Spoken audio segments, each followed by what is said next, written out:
let's wait when it starts on YouTube, and then we will start the Zoom session today. Here we go.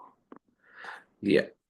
So welcome, friends, to today's our Zoom meeting. My name is Tomek, and I'm doing history stuff. Not only about Jehovah's Witnesses, but also about Germany and about some other history stuff that I like to talk about. And today, always on the first Sunday of the month, we do something about Germany, right? To get to know a little bit about Germany, the country, the people, the culture. And today we talk about the language. Before we also start, I just want to let you know today it will be also a little bit shorter Zoom meeting because I got sick. I don't know what I got, the flu or the whatever it is. So the nose, yeah, that's already a good thing that we can start. In German, we say my nose is running. Die Nase läuft, and this means that I got sick. So maybe it means that when my nose runs away, I have no nose to breathe. And yeah, so meine Nase läuft, and I'm using a tissue because my nose is running.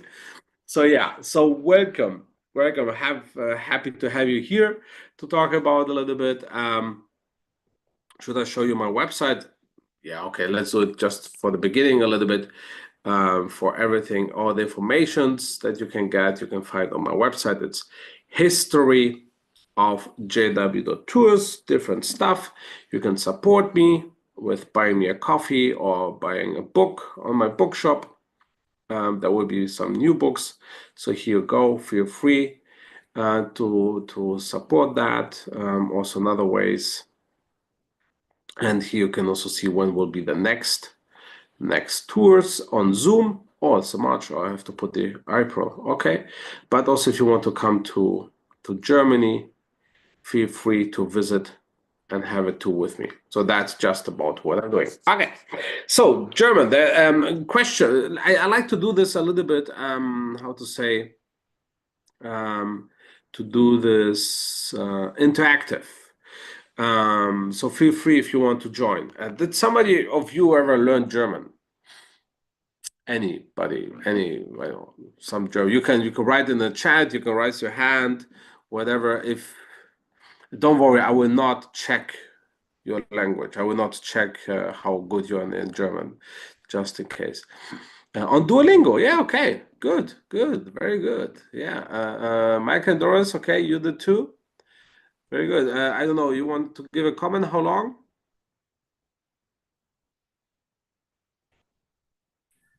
I only learned a little bit of German because I got baptized in Germany, Frankfurt.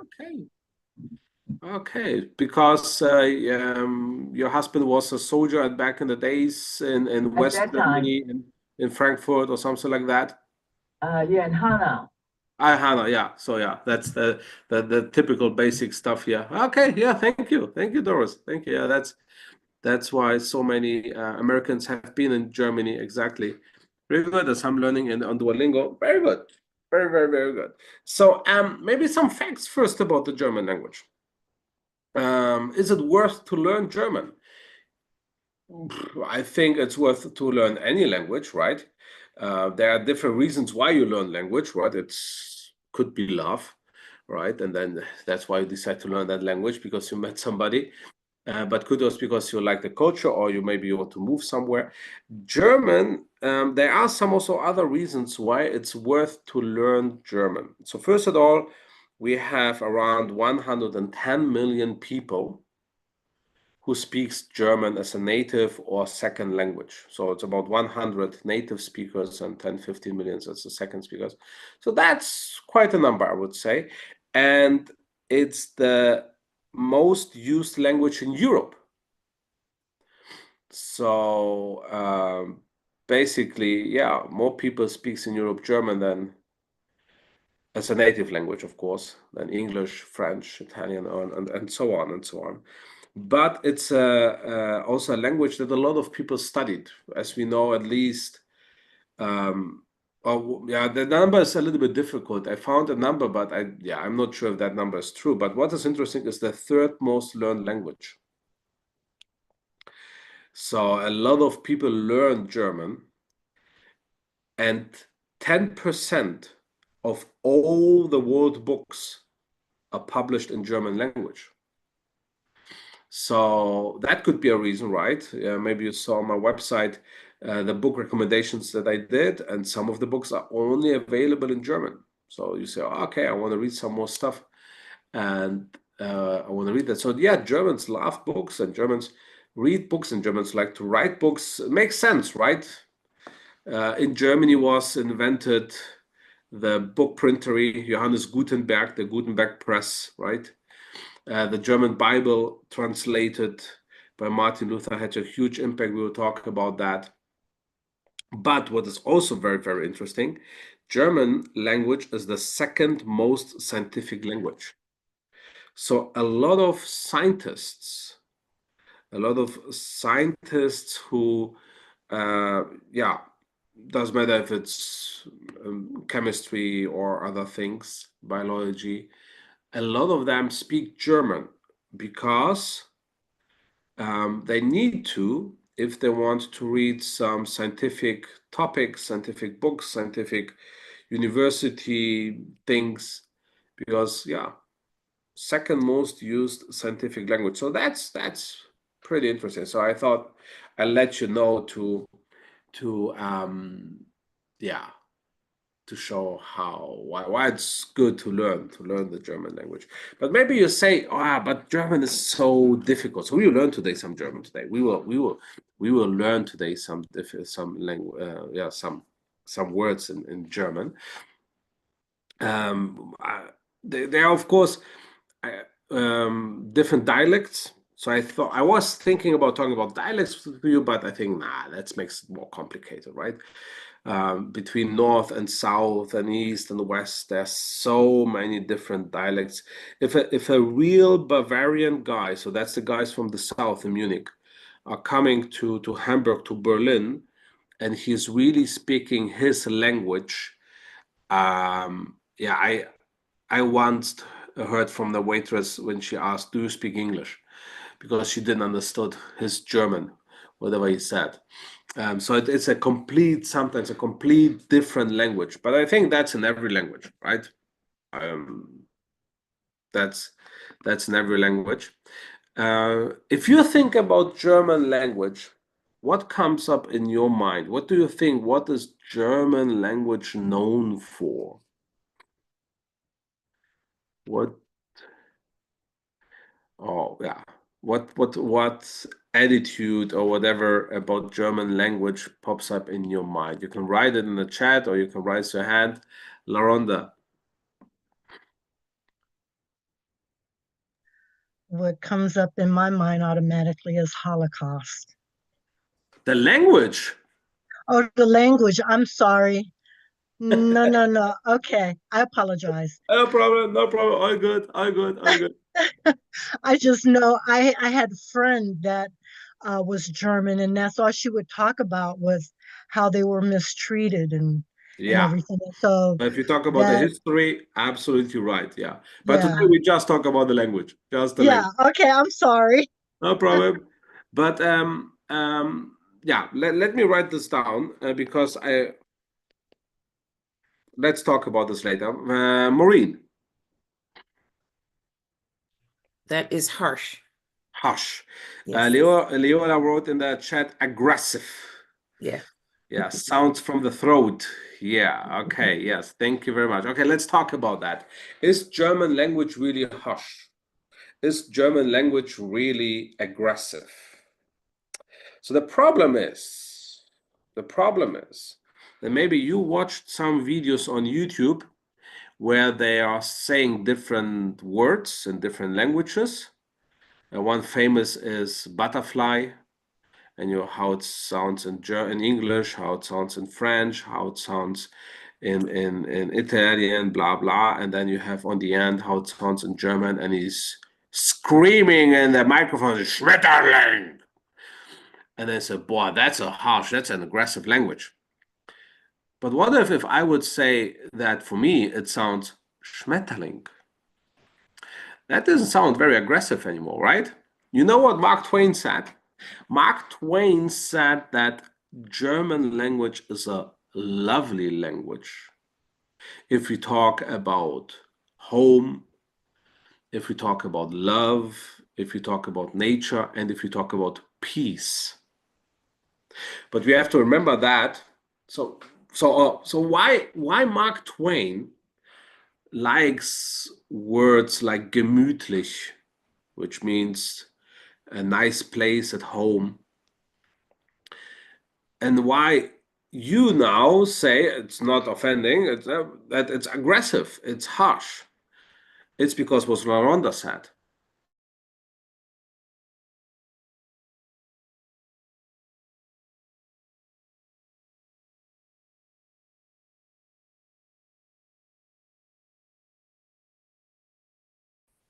Adolf Hitler was using the language in a way that he was shouting and screaming, that now it sounds that we think it's a very brutal and aggressive language.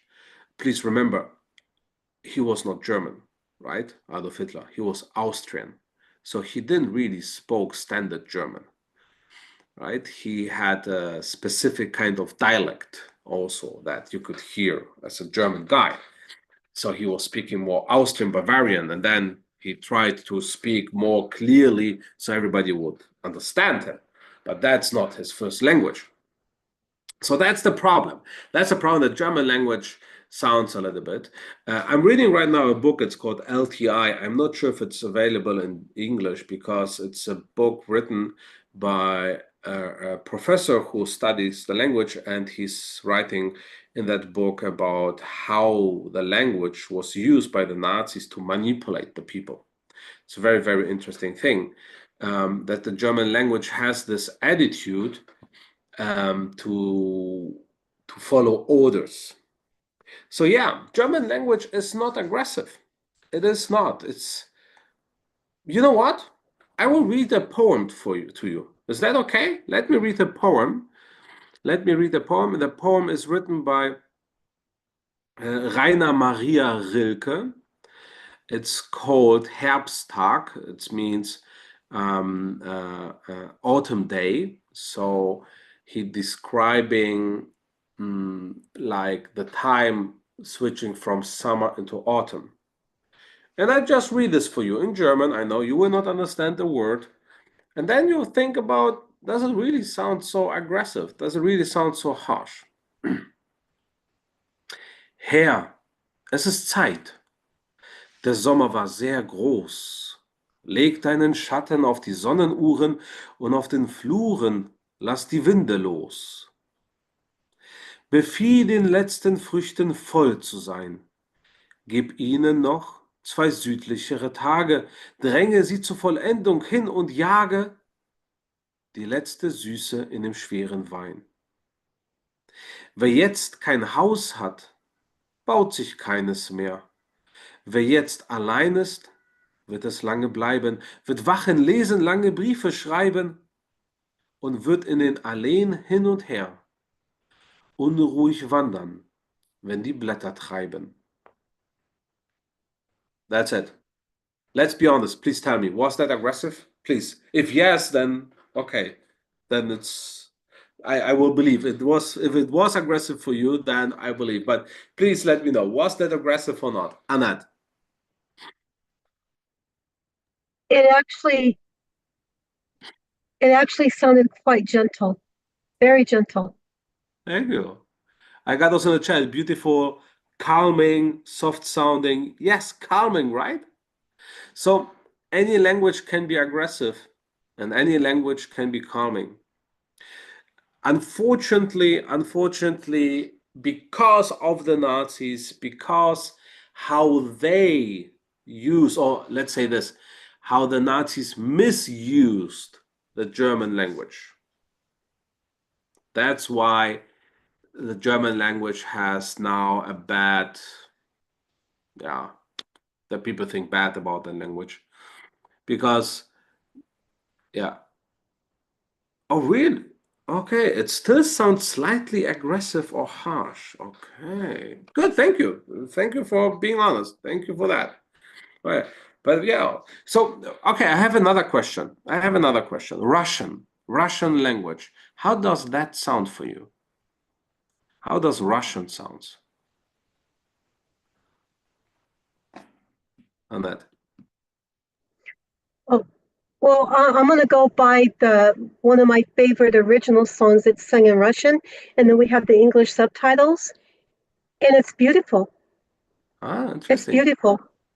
Thank you. Aline? Somewhat harsh, somewhat choppy.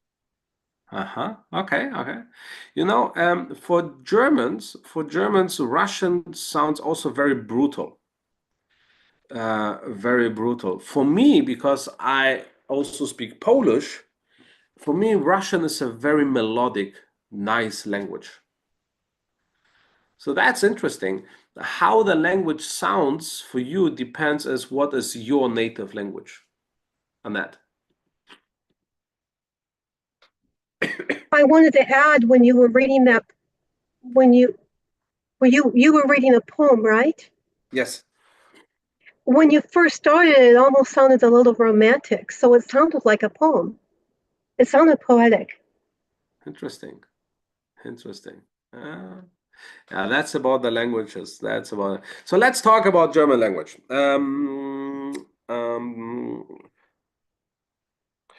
Well, okay, let's start with that. Let's start with something easy. What I like about German language, and I decide. So I will now open Notes here on Zoom, and you will get a pop-up, and you have to click yes, and then you will also see the notes. Okay, so it's an idea.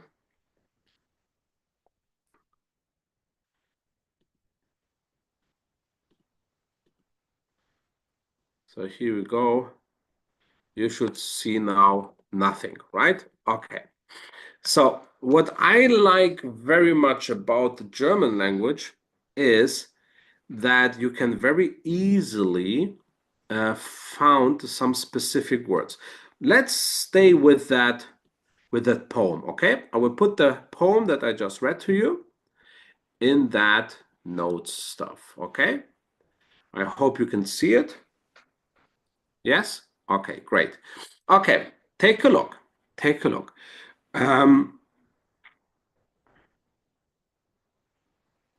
Shows, not athletics. I don't understand that. All right. If you take a look on that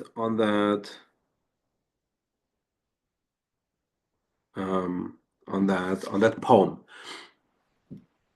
please take a look on some specific words that pops up in the mind and in the view. There's some words they are right a little bit different than the others. Do you see it? Let me help you. Or maybe I should underline, that's better.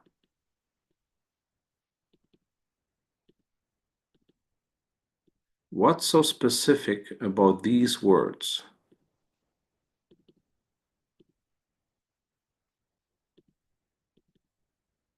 What would you think? Arlene? Are they almost English sounding? No. No? Yes, you're right, but that's not what I'm searching for. Yeah, but yeah. Okay. Natalie? They're all capitalized, Thomas. Ah, yes, they are capitalized. Okay. Do you have when do you capitalize words in English language? LaRonda. Usually at the beginning of a sentence, then a period, and then start again. Yes, so like here, right? Here we have, let me put this away. Here, so the things I did bold, right? We start with a sentence here, you capitalize, you start here. So that's also in German. In German, you start a sentence capitalizing the words. So what do you think? What are these words? Why are we capitalizing these words? Maureen.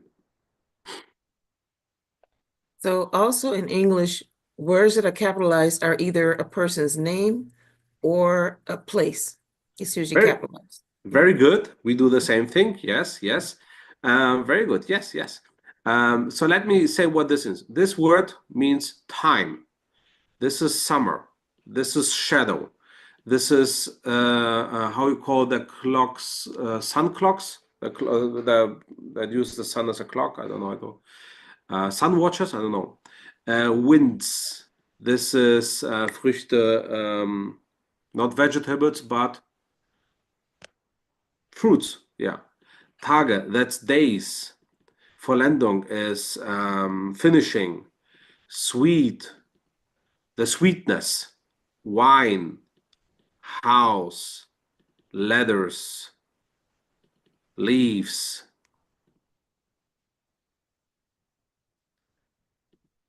Oh, where are my notes? I hope you still can see them. These are all nouns. In the German language, you always write the nouns with a capital letter.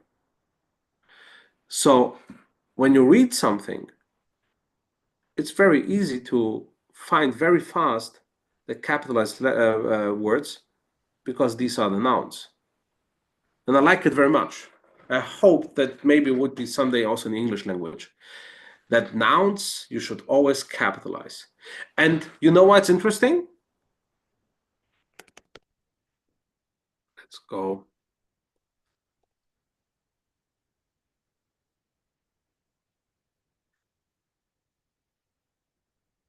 Here we go.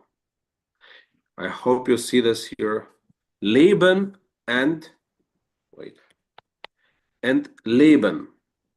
It's twice the same word. One is with a capital L and the other one is not a capital L. What's the difference? Leben with a capital L is the life, and Leben, not capital L, is to live. So you can very easily understand the meaning on the sentence thanks to the capital it's using. If I talk about, let's do this. Das Leben ist schön. Life is beautiful. You can also write Ich lebe schön. I live beautiful. Okay, this makes not really sense, but you know what I mean. You can't live beautiful. Can you live beautiful? Yeah, you can. You can have beautiful. Yeah, you can. So, and that's really cool. I really like that about the German language. But there are some things that is also a little bit weird. And this is really weird. Einladen. Einladen means to invite somebody. I invite you to my Zoom meeting. I invite you to my Zoom meeting, right? To that. But it would make sense that you would say, ich einlade euch zu meinem Zoom meeting. Here we go. I invite you to my Zoom meeting. I invite you to my Zoom meeting. Unfortunately, we don't talk like that. No, we make it a little bit difficult. We divide that word in two words, and then we put the first to the end of the sentence. So the real sentence is like that. Ich lade euch zu meinem Zoom-Meeting ein. So here I have the word einladen divided and then switched and put on the different. That's a little bit weird. That's really a little bit complicated. I know that's made a lot of people crazy. how difficult it is also, yeah, to learn, because yeah, you think, hey, where's the word einladen? Where's the word invite? Where is it? I don't see it. Yes, it is very complicated. And there's also another thing that it's also very complicated. The verb that we do something is on the end of the sentence. So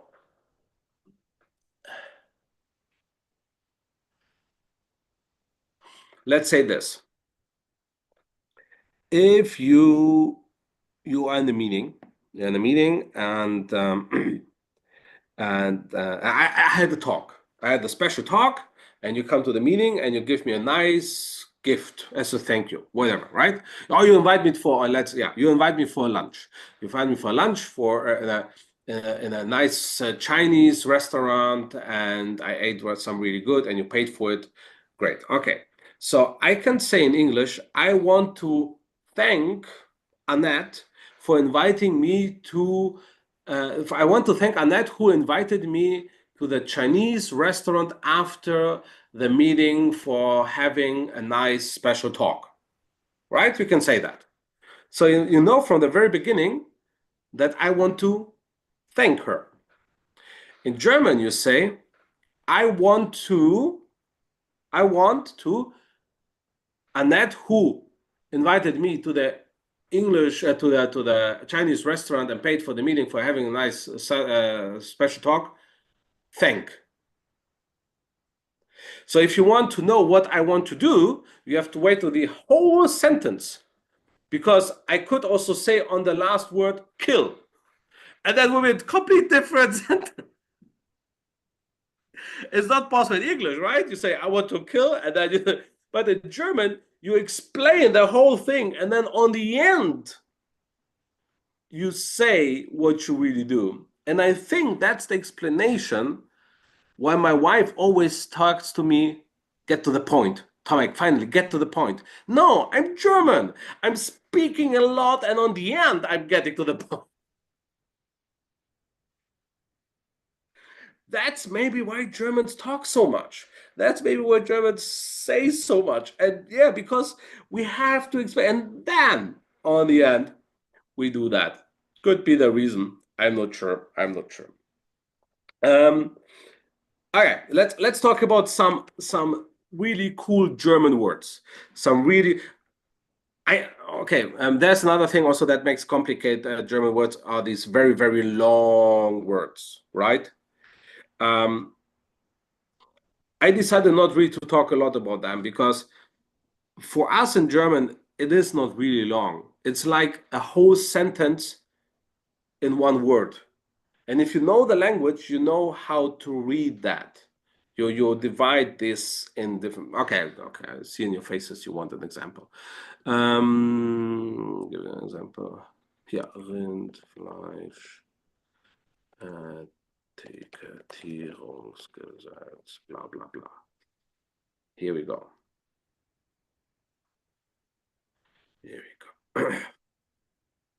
Rindfleischetikettierungsgesetz. And that's not really a long word. But for you, it sounds, man, it's like the whole alphabet in it. How can you read that? But for me, it's easy, because I see that these are 4 different words. Rind, Fleisch, Etikettierung, Gesetz. Rind, or also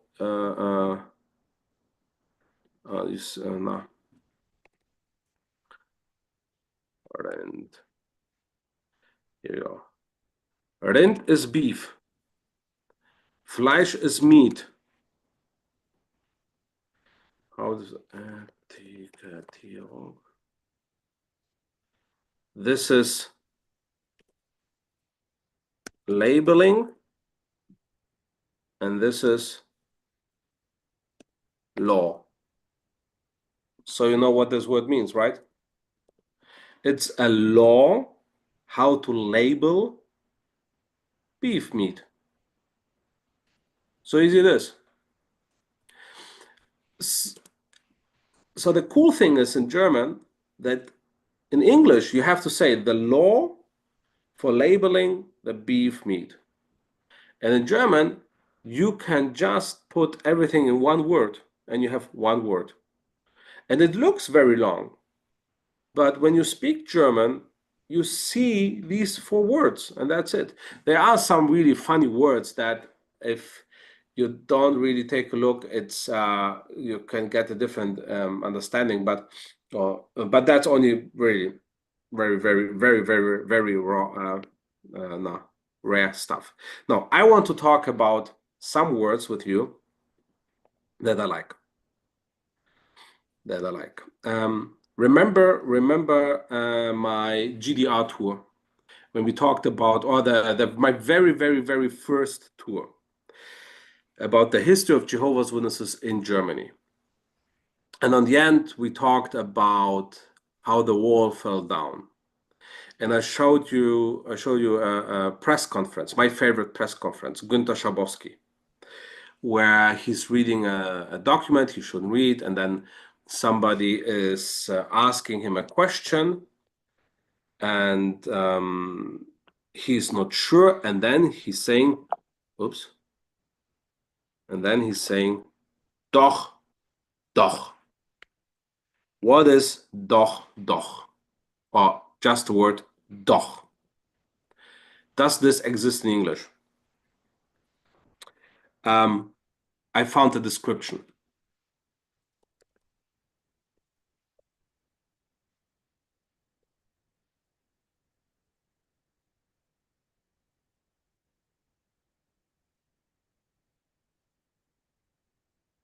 Actually, I think it is the opposite of what you just negated. And we just say, doch. We have just one word. Let's think, is there a word in English that you can say the whole sentence in just one word? I don't think so. I love that. It's a fantastic word. Let's talk about the one. Staubsauger. What is a Staubsauger? Staub means dust. And Sauger means, so it's again a word that combines 2 words in one, a sucker. It's a vacuum cleaner, which makes more sense. The Staubsauger is sucking in the dust. So it's more describing what it's doing. Maureen. I have a question. Are you putting those in the notes? Because I'm not seeing it anymore. Oh, you don't see the notes anymore? Everybody has the same problem? Yeah, I don't see it either. Yeah, so Oh, the thank last you little for bit that you saying did that. didn't come up in the notes. Okay.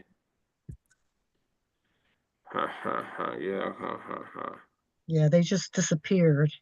They disappeared. Okay. Okay, good that you're talking about that. Thank you very much. Thank you very much. What about now?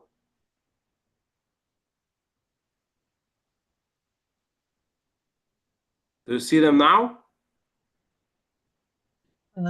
No. Did you got a pop-up that Rhonda? I I wanted to tell them that all they have to do is scroll down, because I thought the same thing. If you scroll down, then you'll see everything. Yes, down. I'm writing below, so I'm writing more and more and more. You have to scroll down, yeah, like with Scroll paper. down. But I don't see a period. I don't see it at all. You don't see on the right side? Yeah. On the right side, some notes, writings. I don't see, it just went off of my screen. The notes that were on there, it's just gone. Okay. Maureen? Okay, when you did that big word and you broke it up and you did beef, the last thing that showed up was beef, and all the other parts of the word didn't have any translation after. And I scrolled down because I thought the same thing, and nothing else shows up. And then when you redid it just now and it said collaborate, when I clicked on collaborate, it just gave me a screen that says all notes. It says create a note. It's just a blank screen. The old Right. notes That, didn't come back. yeah, I Yeah. got the same thing. I got Okay. the same thing too. Like that. Okay, so let's do something different. Okay, let's do something different. Let's do something different. Okay, we don't do notes, we do something different. Here we go. We do documents. Here we go. So some of you, here we go. Sherry? Yes, before I seen my notes on there, but then Mhm. when they started saying they didn't see notes, that's when you clicked it off and all the notes went. And now on the screen it's saying on my end, permission is needed to view this note. Yeah. Okay, so So I stopped the notes now. Let's stop the notes. Sorry for that. Let's stop the notes, and you should now see a huge document. Yeah. Yeah, okay. So let's use this. This is how it works. Okay, so now you see the poem, and then you see beef meat labeling law, Rindfleisch Etikettierungsgesetz. Yeah. So great. Okay. Thanks for that. Thanks for saying that, because I would talk and you have no idea what he's talking about. Okay, so we talked about here Staubsauger. You saw Staubsauger. Here we go, which is a vacuum cleaner, which is in German language makes much more sense, because yeah, it's the dust sucker, which I really like in German. It's yeah, makes much more sense how to translate that. Okay, another one. Ich muss für kleine Königstiger, which is translated, I need to go for little Bengal tigers. Okay, please guess. What does it mean if I tell you that I need to go for little Bengal tigers? What could that be? Guess. When I say in German, ich muss für kleine Königstiger. What I'm talking about, where I'm going, Annette. Oh, then Sherry. the bathroom? Yes! Oh, I got message to go to the zoo. No. Yes, I would eat a restroom break. Yes. wow. So from now on, when you visit some friends, make them a little bit crazy and say, "Hey, I need to go for a little Bengal tigers." I said, "What are you talking about?" So say, "Yeah, I learned some German." Yes, this is what you say. Here we go for bathroom. Okay, next one. Let's do that. Den Braten riechen. Riechen. Which means smelling the roast. What can this mean? Please don't write anything in it. What do you think? What this means? Smelling the roast. What would you say? If I say, ich rieche den Braten, I'm smelling the roast, what I'm talking about? Annette. I'm probably well off, but I'm wondering if you can smell the cooking. What's cooking? No. Probably wrong now. No. In the chat, somebody wrote, getting hungry. No. Oh, Mary is writing something wrong. You're talking about something is wrong because you can't hear, or you're saying that something wrong when you smell that roast? If you think about that, yes. If you notice a danger or a trap in advance, then you smell the roast. I always say there's something happening. So yes, something is wrong. It's a trap. I got this. I Ich habe den Braten gerochen. Another one that my wife likes to tell, this is how sometimes my wife calls me. Beleidigte Leberwurst. Which means insulted liverwurst.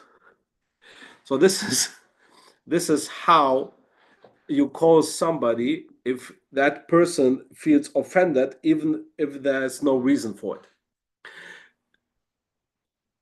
You say, well, and sometimes when I find something I don't like, then she's walking around saying Leberwurst, Leberwurst, Leberwurst, Leberwurst, and then so it's a nice way. You see, it's a nice way. Because if somebody's always feel offended, right? Even if there's no reason, you can in one way tell him, are you stupid? Why you do this? Blah, blah, blah.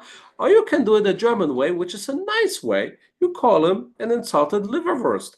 And then, I got hungry. Oh, I'm not insulted anymore. I'm not offended anymore. I want... So, yeah. Another one. Oh, are Germans known for being funny? Making a lot of jokes? Please tell me, are Germans known for being funny?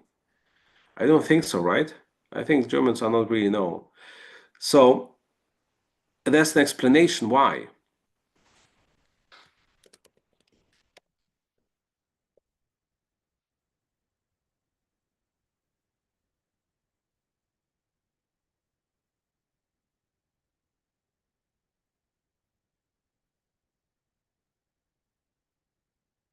Because Germans, they go to the basement if they want to laugh, for laughing.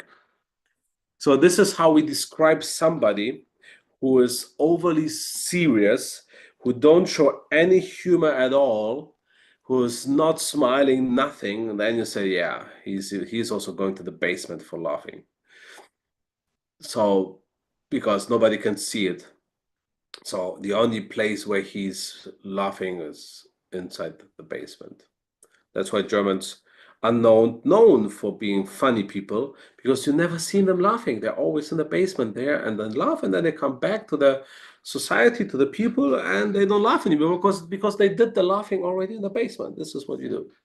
Okay, last one word that I really like, and it's because it's an historic word. It's an historic word. It contains how it's called.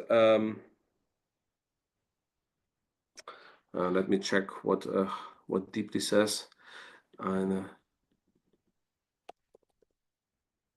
It contains a curse, but don't worry, okay? I'm not talking about the F word or something like that. No. But there's a specific German word that you don't really use a lot as a witness, or basically you don't really use it as a witness. But people use it a lot, and I like that word because of the meaning about the history thing that also explains a lot about Germans. Okay, so please don't be offended that I'm writing now a word, because there's an explanation. There's a reason why I'm doing this. Okay. Scheißtage, which means crap days, or basically shitty days. Or shit days. That would be the retranslation, shit days. Okay. Why? So I think you understand very easy what does it mean, right? It's a bad day. It's a bad that didn't went well, that everything went wrong, and then the Germans say Scheißtag. This was a Scheißtag, crap day, whatever. What is interesting about that word is that meaning, is that origin of that word. There were real shit days that happened in the 19th century in Germany. What does it mean? So Germany is known also that they work hard and do a lot of stuff and so on, right? So in the 19th century, it was so crazy in Germany when the Industrial Revolution started that on the end of the year, you had to work 1, 2, 3, 4, 5 days for free, for no money, to recompense the time that you have been on the toilet the whole year taking a dump. So that's why these days were the shit days. You have to work for the time because nobody paid you when you work in a factory and then you went to the toilet. And so these days were real. Can you imagine? These days were real. And then over the last 200 years, it's a bad day because, of course, you work for free for nothing because you were not even allowed to go to the toilet at that time, or you were allowed to the toilet, but yeah, you will be not paid for that day. That's why I like that word historically. I'm not using that word, but yeah, just want to show you that. Yeah, so let's do some now German lesson, right? Let's do on the end some German lesson. I wasn't sure how to do that. What you want, or what would be interesting to learn? What would be interesting to learn? And because yeah, my name is and all this stuff, that's an easy thing. But I thought, yeah, when you meet the very first time a German person, a German Jehovah's Witness, a German brother, a German sister, I thought there would be some 2, 3, 4 sentences that would be nice to know. That would be nice to know, to get in contact, right? To talk to that person. And let me just check. I have because I closed my notes. No.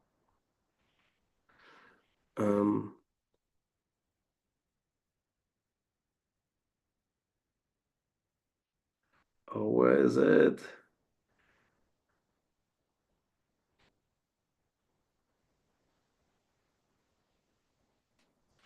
Yeah.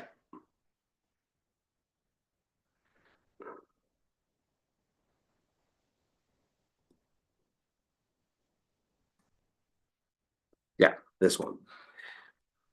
Let's open that again.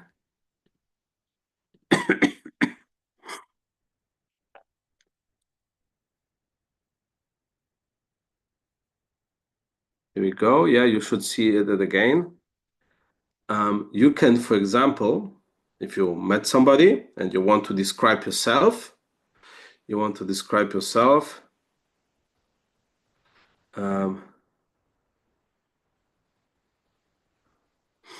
and you can say, for example,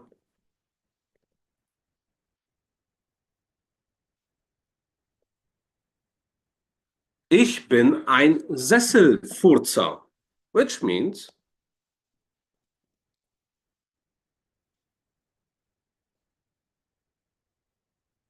I am an armchair farter. Of course, you don't say that. What does it mean, a Sesselfurzer? A Sesselfurzer is somebody who is sit the whole day in his chair at work and don't really has to move or nothing. And after 8 hours working, he's only sitting in the chair at his office. So if you work at kind of that you have a job where you only sit in the chair and no moving, you can't explain yourself. When somebody asks you what kind of work you do, you can say, Ich bin ein Sesselfurzer. I am an armchair farter. What else you can tell if you want to talk about? Now some serious stuff. That was just for fun. But maybe, I promise you, after you say that, it will be pretty funny. It will be very, very funny. Another sentence that my dad learns in a lot of different languages is this.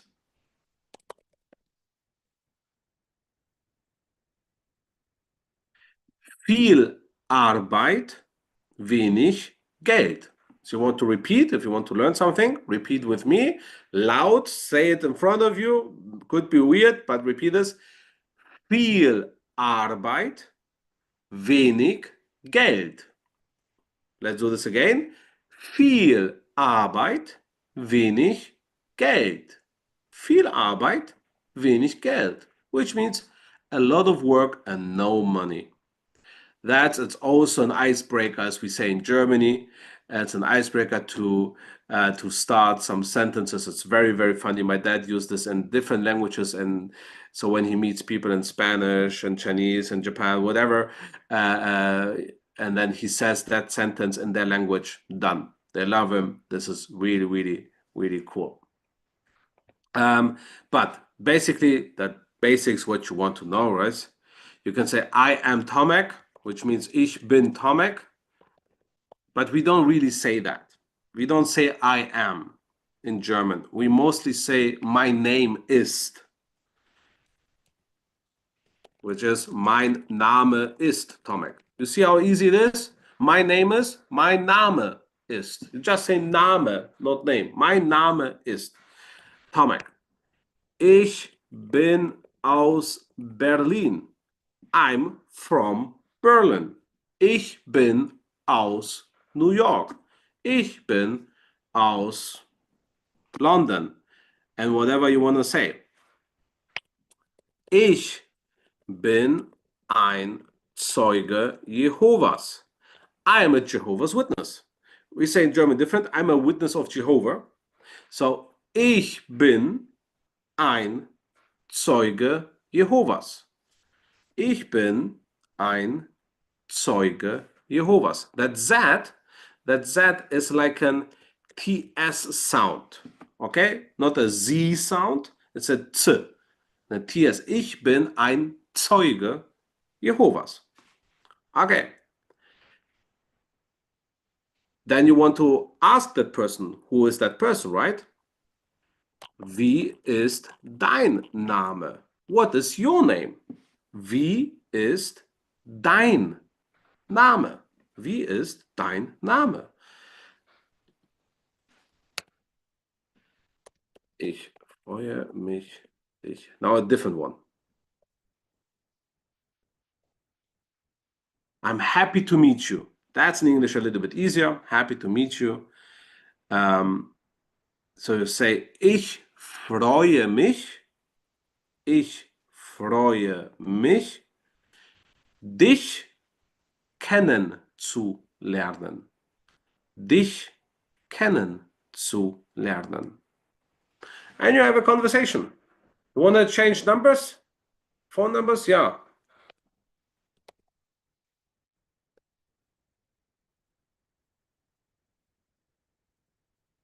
Let's exchange numbers. So if you say that numbers, you're talking about phone numbers, of course. Lass uns die Nummern tauschen. Lass uns die Nummern tauschen. So, mein Name ist Tomek. Ich bin aus Berlin. Ich bin ein Zeuge Jehovas und ich freue mich, dich und euch kennenzulernen. And I don't need to exchange numbers because you already have my number. That's for today. Thank you for having a little bit fun of German language. I hope you like that. And I said there will be a short one, 30 minutes, and at the end, you see Germans talking a lot. I was